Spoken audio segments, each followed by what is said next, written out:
आज हम विशेषण का भाग 2 यानी पहले भाग में हमने विशेषण के 3 भेद पढ़े थे। भाग 2 में जो बाकी 2 भेद हैं, विशेषण की तुलना है, वो बात पढ़ेंगे। 4 नंबर विशेषण।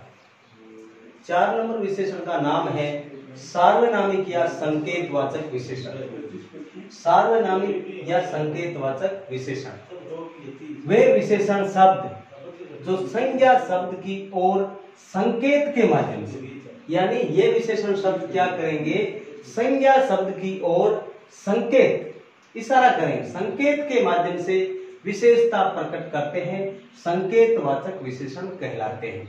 क्योंकि इसका नाम संकेतवाचक उसी वजह से पड़ा है कि ये संज्ञा, यहां से पता चलता है कि ये संज्ञा शब्द की ओर संकेत करते हैं।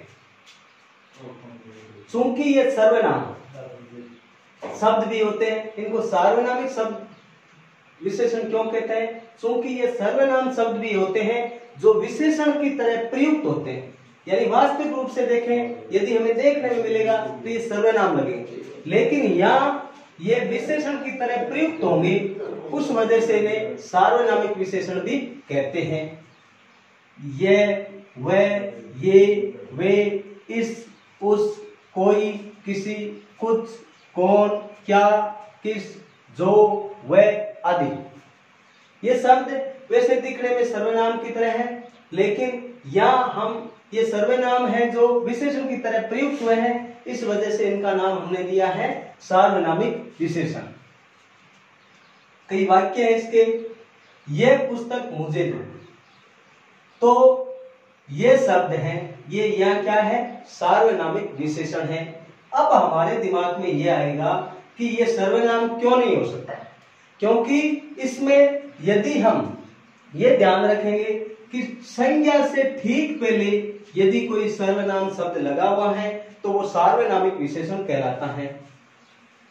सर्वनाम में क्या होता है कि सर्वनाम किसे कहते हैं, संज्ञा के स्थान पर काम आते हैं, वो शब्द सर्वनाम कहलाते हैं। लेकिन ये संज्ञा शब्द से पहले प्रयुक्त हो रहे हैं, इस वजह से इनको सार्वनामिक विशेषण कहा गया है। वह इमारत गिर जाएगी, तो वह शब्द संज्ञा से पहले आया है, इस वजह से इसका नाम सार्वनामिक विशेषण है। उस लड़के को भेजो, लड़का संज्ञा शब्द है और लड़के से पहले उस शब्द आया है, इस वजह से ये सार्वनामिक विशेषण है। कोई विद्यार्थी मिलने आया है, तो कोई विद्यार्थी, विद्यार्थी शब्द संज्ञा है और संज्ञा से ठीक पहले यदि कोई सर्वनाम शब्द आया है वो सार्वनामिक विशेषण है।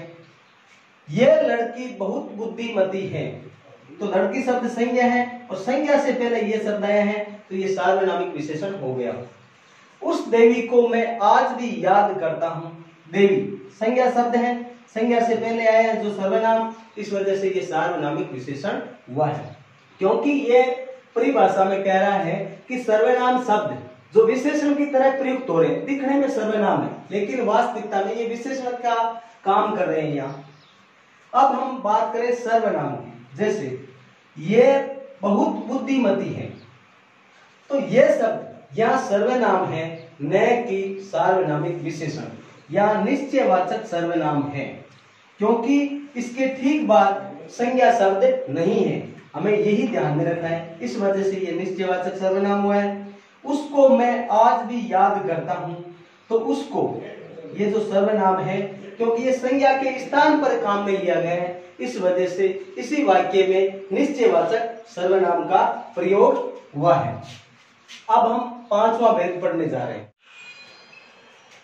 अब हम बात करेंगे अंतिम विशेषण का जो भेद है, व्यक्तिवाचक विशेषण। वे विशेषण जो व्यक्तिवाचक संज्ञाओं से बनकर अन्य संज्ञा या सर्वनाम की विशेषता बतलाते हैं, उन्हें व्यक्तिवाचक विशेषण कहते हैं। तो इसमें बताना चाहता है कि व्यक्तिवाचक विशेषण कौन से होते हैं, ये व्यक्तिवाचक संज्ञाओं से ही बनते हैं। कोई न कोई व्यक्तिवाचक संज्ञा होगी, उस संज्ञा से ये विशेषण बनेगा और बन के क्या करेगा, संज्ञा या सर्वनाम की विशेषता बताने का काम करेगा। इसका मतलब व्यक्तिवाचक संज्ञाओं से निर्माण हुए विशेषण है ये।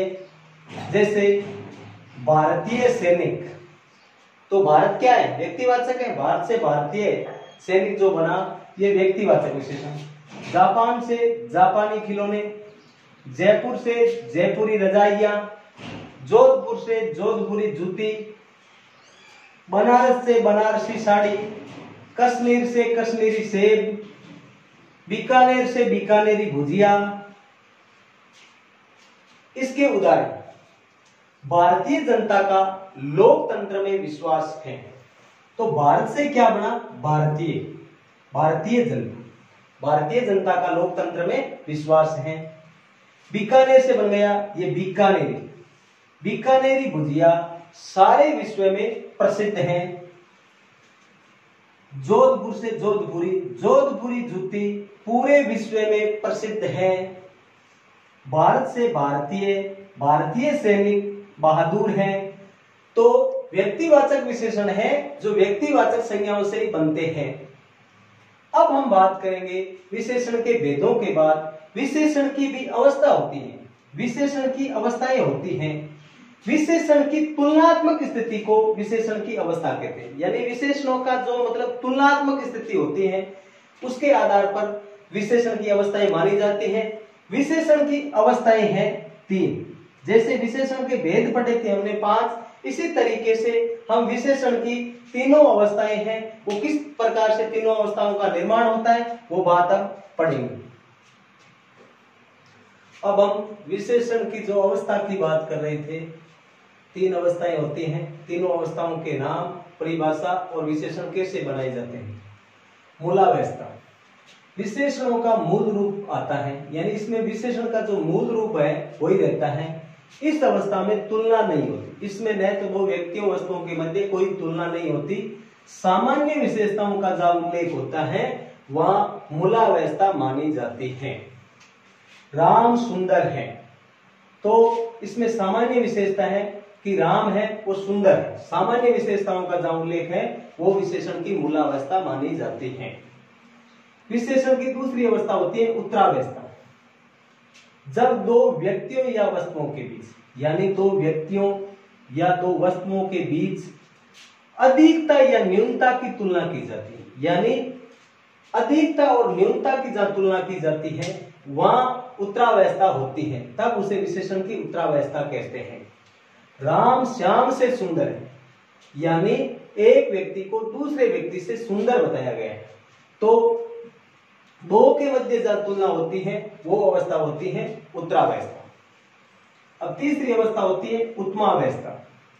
यह विशेषण की सर्वोत्तम अवस्था है। एक प्रश्न तो यह बनता है कि विशेषण की जो 3 अवस्थाएं हैं उनमें से सर्वोत्तम अवस्था कौन सी है? उत्तमावस्था है। जब 2 से अधिक व्यक्तियों या वस्तुओं, तो यह बात तो यही है 2 व्यक्तियों या वस्तुओं के बीच, ये कह रहे हैं अब 2 से अधिक के बीच, 2 से अधिक व्यक्तियों या वस्तुओं के बीच की तुलना की जाती है, यानी 2 से ज्यादा।